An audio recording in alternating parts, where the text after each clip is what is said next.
I'm Eva, and I would like to welcome you to another episode of The Charm of It, a podcast for knitters who share my fascination with the nitty-gritty details of our craft. If you're a returning viewer, it's so nice to see you again, and if you're a new viewer, I'm really glad that you found your way to my little corner of the internet. Today, I will be talking about quite a few finished objects. One work in progress, but it's the beginnings of a sweater, so I'm going to go into a lot of depth about how I plot sweaters, which I love to do. And then I'm going to continue the little series on socks and heels and how to switch out heels and why you might want to do that, which was a viewer request. Thank you so much for the inspiration. If you have something you'd like to hear me talk about, please let me know. My own imagination seems to have run dry lately. And I think that all that is going to be enough to fill at least 40 minutes. I am recording about an hour before sunset. At least it's not snowing today, so there is more light, but hopefully everything will hold out. Thistle apparently wanted to make some noise so that you know that she's here. But yeah, so if I'm speaking quickly, that's why. Let's start with some finished objects. These are all gift knits except for the sweater that I am wearing. So first up, I showed you some socks I knit for my mom last time, and those were not her Christmas gift. But I also knit her some fingerless mitts, and these are, oops, and I got a leaf on them. Okay, so here they are. I really love them. They're knit out of Quince & Company Chickadee, which is their sport weight 100% wool yarn made in the US. This is the colorway Fjord, which is a really pretty medium blue that's a little bit muted. And Chickadee is the only regular wool that my mom can wear next to her skin without any problems. So she has a hat knit in this color, and she's been wanting some fingerless mitts to match. I made them nice and long on the hands. I have oddly short pinkies compared to many people. See, my pinky's only half the length. I think my mother has that as well. However, if I had knit it so that my pinky looked normal, then the fingers would be almost exposed. And my mom is a teacher, and one of her jobs involves crosswalk duty. So holding a giant stop sign, I thought it would be nice if she had as much of her fingers covered as possible. And it goes down, I'm pretty sure this was the length suggested by the pattern. And it's got this really beautiful slip stitch pattern. Oh, and just plain palms. So let me show you that. Oh, I love how this lens arrangement is working out. So the way this is done is you just slip the yarn for 5 stitches, so it's basically you're creating a float if you've done any color work, but you put it on the front of the fabric, not the bag. And then a couple rows later, you go ahead and knit this up with another stitch, and so that creates this really lovely diamond pattern. This is a free pattern on Ravelry called the Mumsy Mitts. Not sure what's going on there. There's not a hole. It looks like there's a, oh right, okay, that's an increase. Anyway, wow, I'm talking really quickly. I'm going to slow down. So this is the Mumsy Mitts pattern, which is a free pattern. All I did was search my Ravelry library for sport weight fingerless mitts, and this one came up, and I decided it was right. Whenever I'm browsing Ravelry, if I see a pattern I like and it's free, I just go ahead and add it to my library. I also add knitting books from my actual physical library to my Ravelry library so that I know that I can access those patterns too. So even though this was a pattern for sport weight yarn, her gauge was much snugger than I wanted to knit at. And so I did have to go ahead and adjust those numbers a bit, but I have included the details for what I did on the project page in case you're interested. And I was very much inspired by another Ravelry member who also knit this pattern with Chickadee yarn. So I did a lot of what she did. The free pattern has you do plain stockinette the whole way down instead of just on the palm. But yeah, so these were a really nice, quick, simple project. Oh, I did switch out the ribbing too because I felt the pattern calls for 2x2, but I really like how 1x1 ribbing goes since this is a 6-stitch repeat pattern. And that let me do a tubular cast on and the invisible 1x1 sewn bind off, which they look really nice together. And for something like mitts where you're going to see both edges, I like that as a detail. And I find both the cast on and bind off very easy because I've done them a lot. So it's kind of second nature at this point. So yeah, I really want to knit a sweater with this type of stitch, but preferably in 2 colors. I've been wanting that for a long time, since I first saw the Barbara Walker Stitch Treasury, which shows a lot of those types of stitches, but I've never gotten around to it. One of these years. Okay, next up, I knit a pair of socks for my friend Debbie, who loves Christmas. So I wanted to knit her Christmas socks, and that's why I did contrast cuffs and toes. I didn't do heels because I had 2 full skeins of the red yarn, and I don't really like weaving in ends, so I was lazy. And I meant to put these on my sock blockers, but I forgot, so I will show you on my arm. This is the Monkey pattern, which is a free pattern by Cookie A, and it's through Knitty. And I absolutely love how this looks. So there we go. It's such a cool pattern, and I even like how it does this kind of angular fold thing when it's not on sock blockers. I think that that's really fun. And I don't know, it's just a really beautiful pattern. The main color is Knit Pick Stroll in Hollyberry, and the contrast is Stroll Tweed in Oyster. I don't know if I modified the pattern or not, because honestly I only looked at the chart for the stitches, and I think she does call for 1 by 1 cuff, which is what I did. But other than that, I have no idea what heel or toe she does, because I just do my own at this point, because I've been knitting socks for so long. But I did have to modify the chart because the pattern is a 64 stitch sock, and I wanted a 68 stitch sock for Debbie. But luckily the chart is a 16 stitch repeat, so you repeat it 4 times around. So all I did was add a purl stitch to the back of the chart, and that added 4 stitches to the whole sock. And I think it looks really nice. It also makes it so that it's a little bit stretchier, just because, so there are these purl columns, and as written they disappear entirely to stockinette here, and instead I've always got at least 1 purl stitch going on. So I think that I don't know, I think it looks good. I think it blends into the pattern. I was quite pleased with myself for coming up with such an easy solution. So these are my travel knitting while I was in Boston. I cast on for the first one.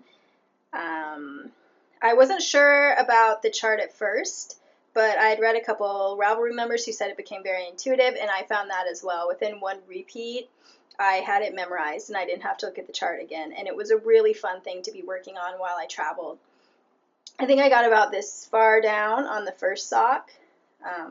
Before the end of the trip, it was just a 3-day weekend trip. And then I finished the first sock, set the project aside to do a couple other Christmas gifts, and then did the second sock. And one of the things you will notice is that you can tell which heel I did while I was traveling, because I was sitting in a dark kind of bar restaurant, and I was drinking quite a strong, delicious cocktail. And so I don't seem to have lined up my slip stitches quite well here. I don't know if I was going for the Eye of Partridge as opposed to the column, which I did on this one. I probably was. But yeah, so there are still slip stitches, so it'll be equally enforced, and I'm sure Debbie won't mind that the heel flaps are slightly different.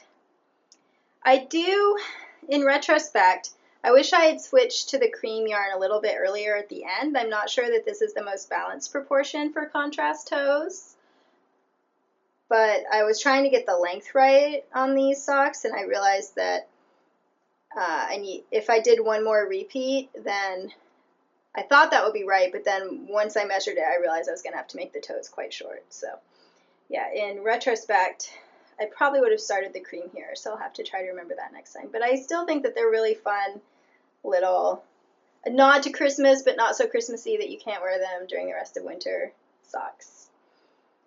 And they go up nice and high, so they'll be extra cozy. The final gift finished object that I have to show you is a hat. This is for my boyfriend's functionally stepfather, his mother's partner. Life is complicated sometimes, but Dwayne. It's for Dwayne. And I really love how it turned out. So obviously Dwayne is a man, which is why the hat's looking a little big on me, but I think it'll fit him just right. And it comes down over the ears, which is really the most important part about hats. So I knit this out of Knit Picks Stroll Worsted. Knit Picks has really become one of my go-tos for gift yarn, unless I know that someone can handle regular wool. If I'm going to knit a superwash gift anyway, then I just go with Knit Picks. This is the Marble Heather colorway, which is a really nice classic gray. There we go, zoom. And this is another free knitty pattern called the Naughty But Nice hat, and I absolutely love it. So what I love is that it's mainly 2x2 ribbing, which will make it really nice and stretchy, which is good for gift knitting. And then it's got these absolutely lovely cables, and the cables are very intuitive. Once you've done a couple of them, you can kind of see where they're going. I was knitting on this, focus. Let's see. There we go. I was knitting on this while playing a board game and did not make any mistakes. And it was a fairly complicated board game, so I was not giving the hat my full attention. But yeah, and it's a really quick knit because it's worsted weight yarn. I knitted up on, I believe, size 6s for the body, maybe 7s. I did swatch because this was the first project I'd knit with Knit Picks Swish Worsted. And I swatched and I used whatever needle has pattern gauge. It's on the project page, but of course your gauge is going to vary. And the only modification I made to the pattern was for the brim ribbing, I went down a needle size just so that it would be nice and snug. And then I knit the cables and the rest of the hat on the main body needle size. I really love how this turned out. As I said, it's definitely a pattern that I would knit again for both men and women in my life. I think it's just a nice, simple, classic pattern. And I'm really impressed with Swish Worsted. As you saw in the last episode, I am now using it to knit a pair of mittens for Joel's mom. And yeah, I really like the fabric it produces. I don't know how it will hold up over time, but when you're knitting gift knits, a lot of it is about presentation anyway, right? And it feels really soft and squishy and warm. And it's definitely not going to irritate anyone's skin. It's superwash merino. I forgot to mention that when I was talking about gift knitting. If I'm knitting hats for men, I definitely err on the side of very soft yarn because most men have shorter hair than most women and it might be thinning, and so there's going to be more like skin exposed to a hat. I can wear much, a higher micron count, so that just means that the yarn is less smooth. I can wear yarns that fall into that category much more easily as hats than even if I couldn't wear them as, say, mitts, because when I wear hats, they don't touch any part of my skin. But for most men, I don't think that's the case, so I like to err on the side of very soft yarn. Is there anything else I need to say about this? I don't think so. I'm really happy with the sizing. I'm going to knit a hat for my dad for Christmas as well, and I'm debating just doing the same pattern, but his yarn is DK weight, so I'd have to make some sizing adjustments. Let's talk about the Hedgerow cardigan, which I'm wearing.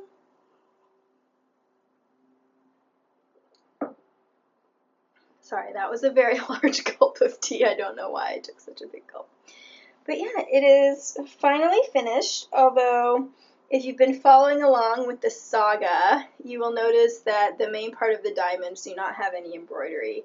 That is because I am still undecided about whether I want to put flowers in there, and if so, what type of flowers. I just realized that I don't have my little embroidered swatch handy. I'll grab that when I have to start filming the next segment so that you can see. But what I like is that just having small touches of embroidery let the cable really stand out. So we shall see. And then the last thing I needed were buttons. I wanted dark green buttons to match the yarn, but I went ahead and just went to Joann's looking for them because I didn't want to order online, because whenever I order buttons online, I buy a bunch of buttons at once to justify the shipping costs, and having just spent money on Christmas presents, I didn't really want to be spending like $25 on buttons. Anyway, so I went to Joann's, and they did not have any dark green buttons, so I went with these pewter buttons, which I think are really lovely as well. They're a 1/2 inch. Usually I do 5/8 of an inch for my cardigans, but I like the more delicate feel of the 1/2 inch. You wouldn't think it would make that big of a difference, an 1/8 of an inch. I think that's probably 2 millimeters. Usually I'm around 15 to 16 millimeter buttons for my, if you're a metric person.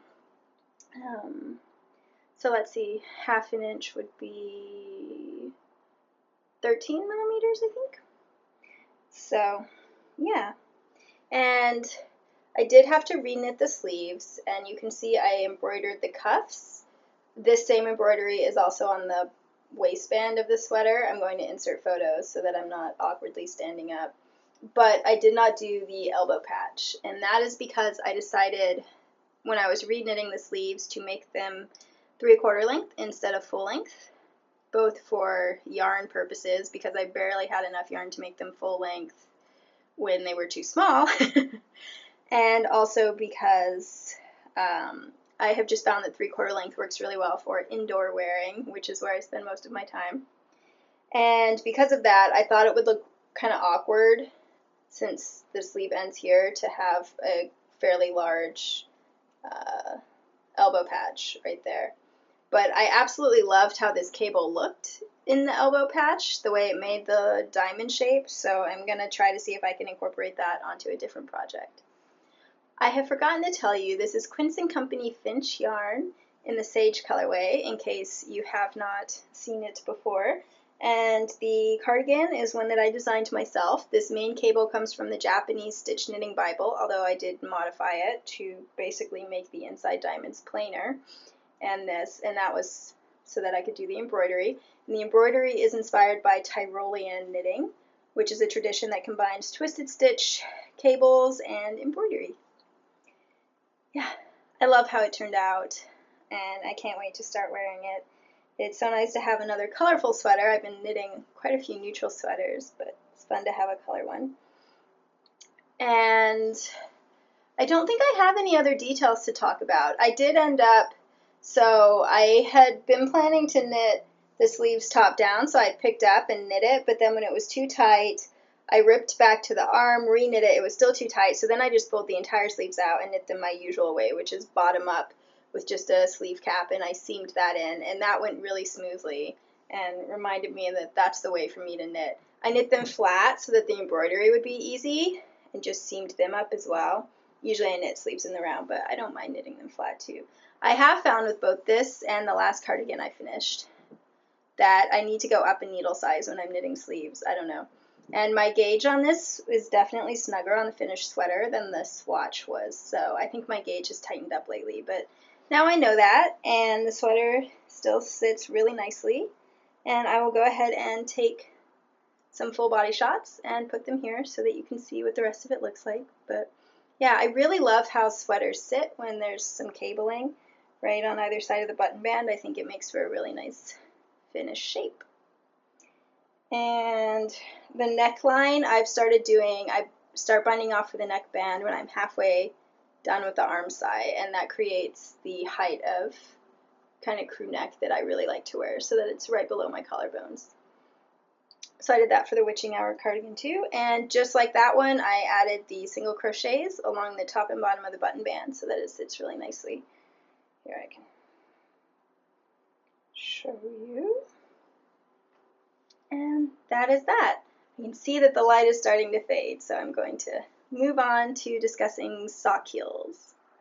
I did forget to mention that this took 220 grams of yarn, Finch's a fingering weight with 220 yards to 50 grams, so it took about 4.5 skeins, which is really nice because the leftovers are enough for me to knit socks if I buy another skein. Does that make sense? So usually socks take me about 60-65 grams. So having 30 grams left over means I can easily knit a pair of socks with another 50 grams skein. So excited about that. And I did go ahead and order one so I can have matching socks. But here is that embroidered swatch so that you can kind of see. While I think this is really pretty, I think that it really changes the focus of the sweater. So I think that I might leave this sweater like this and then do a more plain knit sweater that I can do some more embroidery on. But I don't know, I do really like this, even though I'm very much a beginning embroiderer, which is also why I've been hesitant to do more. Okay, so today I thought that I would talk about the traditional heel flap and gusset, which is by far my favorite heel. And I love it because I find that it fits my arches very well. I have medium to slightly high arches, and everyone that I've knit socks for, that I've knit a heel flap and gusset for, they've liked it. Even my dad, who has much lower arches. So I just think in general it's a very well-fitting heel. I also just enjoy the process. So first I will show you what it looks like on a top-down sock, which I would say is the traditional construction for a heel flap and gusset. So as you can see, thanks to the contrast yarn, you knit the leg as long as you want. These are knit using an Arctos Knits pattern, by the way, if you want little bunny socks of your own. I highly recommend them. And once you're at the leg preference that you want, you usually take half the stitches and you put these ones on holders, and then the back half of the stitches you start knitting flat instead of in the round. And you knit flat for a certain amount of rows. The average is you knit the same amount of rows as stitches that you're knitting over. So if you're knitting a 64 stitch sock, you're working the heel flap on 32 stitches, and you knit a 32 row gusset, or sorry, heel flap. And usually the wrong side rows are just purl, and the right side rows are some sort of slip stitch pattern. This is an Eye of Partridge heel flap, which means that on row 2 you start knit 1, slip 1, and on row 4 you would start slip 1, knit 1, although of course edges are weird, but that's the idea. They're staggered slips. Whereas the red sock that I showed you with the columns, that's where you just knit 1, slip 1 every right side row.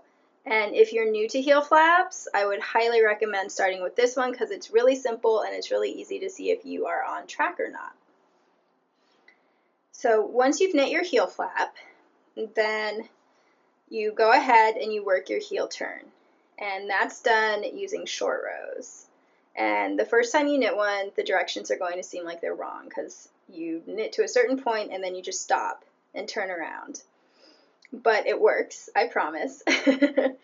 And I will include a link to a chart from a sock knitters page that includes directions for a whole variety of heels and a very large variety of stitch counts. And I would recommend their round heel. That seems to be the most generic heel. I usually use either the round heel or the rounder heel of that chart.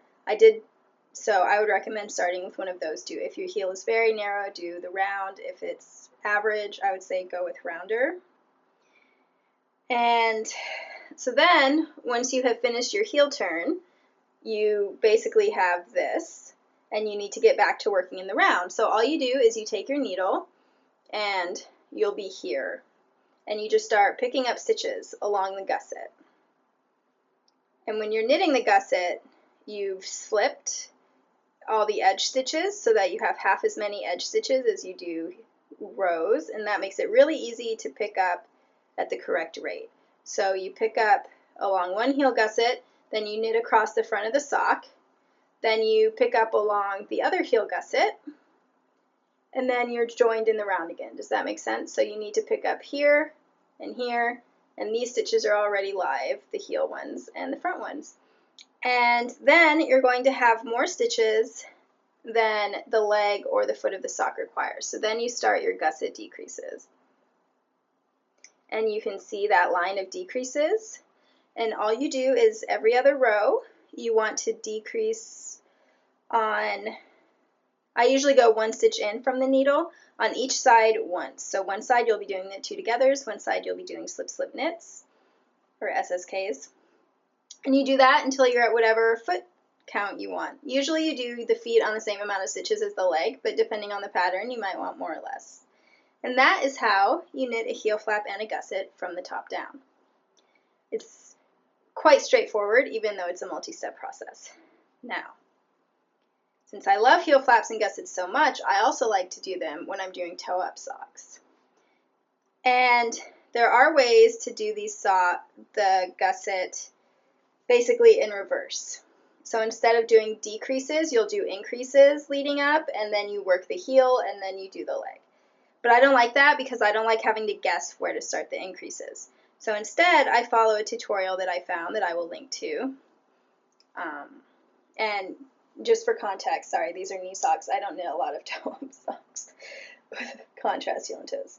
So this is what it looks like. So it's the same look as this sock, but the heel flap is actually on the bottom of your foot instead of the back. Does that make sense? So in this method, all you do is you knit regularly until you get to basically where your ankle and foot join, so you can try the sock on and decide. And then you do the exact same thing. You take the sole stitches and you put them on a needle and you work the same heel flap flat. You do the exact same heel turn. You pick up to join in the round the same way, and then you're doing the gusset decreases at the bottom of the leg. See? And I know it sounds crazy, but it works just as well. The only change that I make is while I'm doing the gusset decreases, I will also continue that slip stitch pattern on the back of the leg. I'm not sure if you'll be able to see it in this yarn, just to make sure that there's extra reinforcement there, since that's one of the places where socks rub a lot on shoes. So, focus.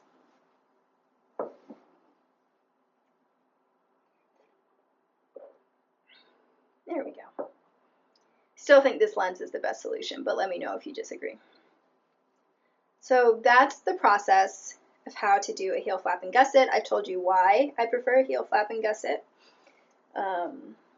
So let's say that you want to substitute a heel flap and gusset into a sock pattern that calls for a short row heel.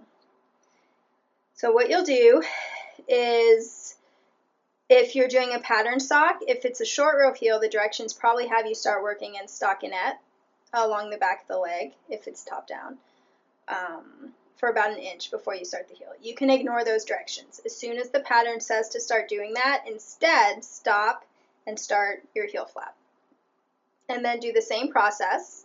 And once you're ready to join in the round, you will have to do gusset decreases. But you know how to do those, and that's just on the sole of the foot. So whatever the pattern has for the top of the foot, you can just follow those directions after the heel is over, and you'll just know that you need to be doing decreases on these two needles, or whatever, if you don't use DPNs.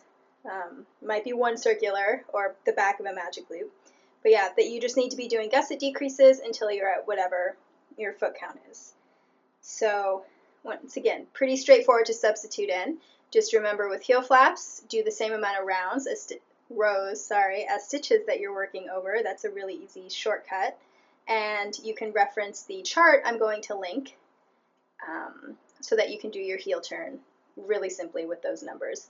Honestly, I have knit so many heel flap gusset style heels, and I still look at that chart every time. I still haven't memorized my numbers. I know most knitters have. I haven't, so I just have it as a bookmark and I reference it every time. So that's how you would substitute one for a top-down short row heel. If you were going to do an afterthought heel, or substitute a flap and gusset for an afterthought heel, what you would want to do is read ahead and see where the yarn is going to be for the afterthought heel, and about an inch before that, about an inch, 1 to 2 inches, which is 2.5 to 5 centimeters, start your heel flap and gusset. So for a toe-up sock, you are going to want to really, if you use my method as opposed to the ones that have you increase, I think that you would want to start the heel flap about where the short row heel is. I feel like short row heels usually start right around where the foot joins the ankle as well. Maybe a little bit sooner, but not by too much. But you already know, because I told you, if you try the sock on and the fabric comes up to where your ankle goes into your foot, then you know that it's time to start your heel flap and gusset. And the same way that you need to do gusset decreases if you're going top down, you're going to need to do gusset decreases going toe up. And so in the pattern, you'll be able to follow whatever the pattern calls for on these front stitches. And then on the back half, instead of working in pattern, assuming it's not a vanilla sock, you're going to want to work plain until your gusset decreases are done, or just do a slip stitch pattern. So you will have to ignore that. But, you know, I mean, gusset decreases only take that much. It's not that many rows. And then you can just keep working completely in the pattern again. I hope that that was helpful, and if anything was unclear, feel free to ask questions either here on YouTube or over on Ravelry, and I will answer them. The light is definitely fading. I do apologize for that. Luckily, the only thing I've left is talking about how I'm planning my upcoming sweater, so my current work in progress, and that's going to be mainly me talking versus showing things, so the fading light shouldn't matter too much. As far as practicalities go, I'm sorry, I'm sure it's not as pretty to see. But I am planning to knit a 3-color cardigan, and I'm going to call it my Tea Party Cardigan. And let me show you my inspiration, as well as my swatch. These are the Whippy stockings, and they're from the book Vintage Modern Knits, which I love. I think this is the 4th or 5th pattern that I've used from this book. And I think they're so beautiful. I love the colors they chose. Really, I would knit these as is. But right now I want a cardigan. And so I am basically taking this stripe idea, and the stripes are both solid, and then there's some color work. There's an up close so that you can see. And that's what I'm using for the body of the cardigan. I'm going to knit the sleeves and the bands, the neckband, button bands, and waistband, all in just the background, the plain stripe color. And then I'll just have the stripes going up the body. And here is my swatch. So the main color is going to be this mauve, which is Quince & Company Turn in Dusk. And I have about 230 grams of it. I had already used it to knit a sweater, and I wore that sweater a lot, and I loved it, but it had some fit issues, so I decided to rip it out and knit the yarn into a new sweater. The contrast stripes are also Quince & Company. The gold is Finch in Honey, and I had this left over from a pair of socks that I knit a friend. But I realized after doing some calculations that 12 grams was not going to be enough, so I also got a skein on D-Stash. So I've got 50 grams of that. This is such an interesting color. It looks yellow in natural light and green in artificial light. And the final color is also Quince & Company Turn, which is their wool silk blend, but both of these are fingering weight, 220 yards to 50 grams. And that plum color I dyed myself. I had a great time doing it. So this was my inspiration. This is Alice Starmore Hipperdine 2-ply in Erica. And this is going to be the only part where the video being dark is a problem. And this is the yarn that I dyed. I'm pretty pleased with how close I got. I couldn't just use the Alice Starmore yarn. There we go. It's focusing more quickly because I can't wear that yarn next to my skim. And the way I wear cardigans, they need to not itch bare skin. But so I used that in my swatch to make sure that I liked how it looked with the mauve and the honey. And then I had a skein of Quince & Company Turn in Oyster, which is a very pale silvery gray. And it doesn't work with my color palette. So anytime I tried to do it, even in color work, it just looked awkward. So I decided to go ahead and over dye that. And I used Kool-Aid in Black Cherry and Grape. And then I also used Wilton's Icing Dye in Sky Blue and just a little bit of yellow. And yeah, I had a really great time with that. But since the light is fading, I'm going to talk more about the dyeing the next time I show you the sweater. And today I'm just going to talk about the planning. So I knit a large swatch. I did that for a couple of reasons. First, because I'm going to be switching colors, and that involves ends. I want to knit the body all in one piece instead of in separate pieces, and so I really don't want to rip back if I don't have to. So the bigger the swatch, the more accurate it is. And also I was knitting with friends, so it was really easy to knit a big swatch without noticing it. The other reason why I knit a big swatch is because vertical gauge is really important in this sweater, because I want, after the waistband, I want it to start with one of these stripes, and up at the top at the shoulders, I want it to end with one of these stripes. So I need to make sure that that creates the length of sweater that I like. So I knit a nice big swatch, and then I blocked it and let it dry, and today I did all of the measurements.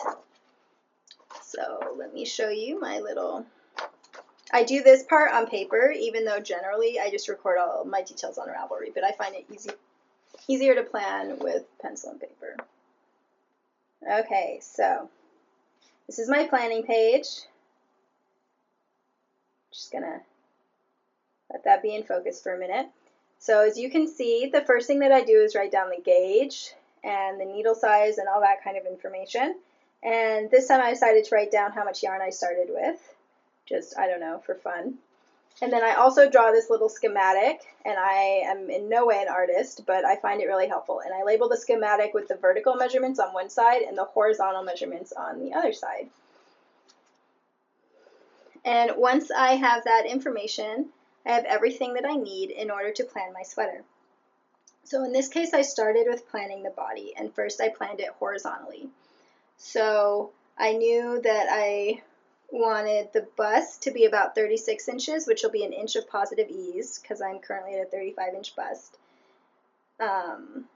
And I also want the button band to be 1 inch. So sometimes I knit the front pieces ½ an inch smaller on each, and the back piece. So basically, sometimes if I wanted a 36-inch sweater, I would knit the back 18 inches, and then each front piece would total 17 inches, and then the button band would be the last inch. But I like how if I don't take the button band into account, then that gives me that extra inch of positive ease in the front, which is where my bust is. That was a very awkward way of saying, essentially, I'm planning for a 35-inch sweater, and then I'm just going to add that extra inch with the button band. And so my gauge is right around 6.5 stitches to the inch. So all I did was multiply 35 by 6.5. So that was my base number, and I can't remember exactly what that was because the colorwork pattern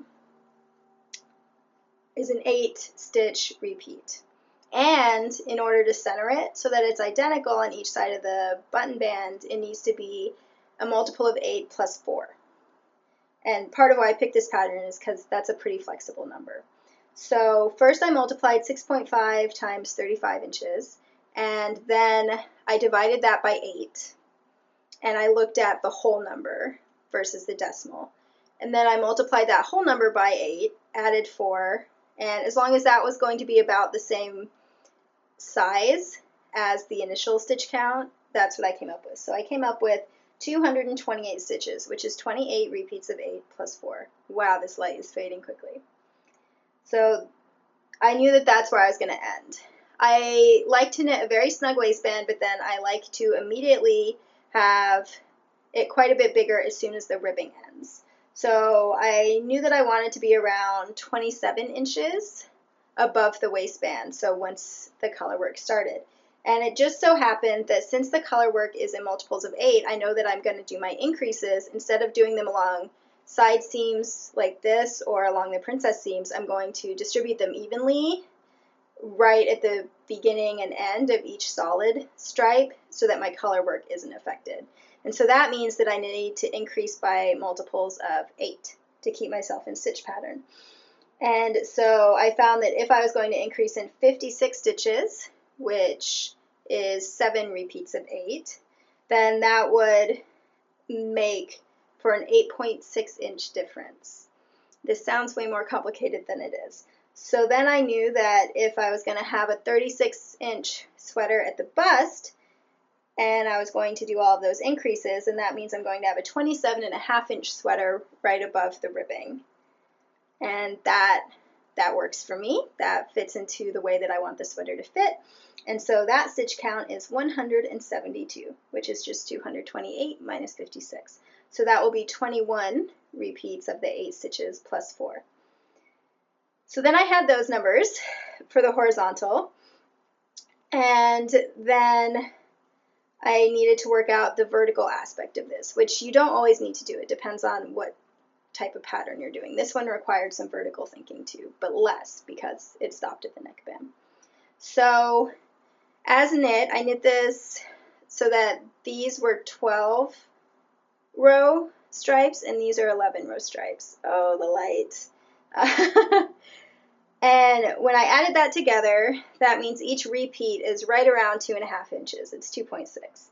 So 5 repeats is 13 inches. I want my sweater to be 7.5 inches in the arm side and then 8 inches from the underarm to the beginning of the ribbing. So that's 15.5 inches. So if 5 repeats is 13 inches and then I want to add another one of these down here, then that would only get me to 14.2 inches, not 15.5.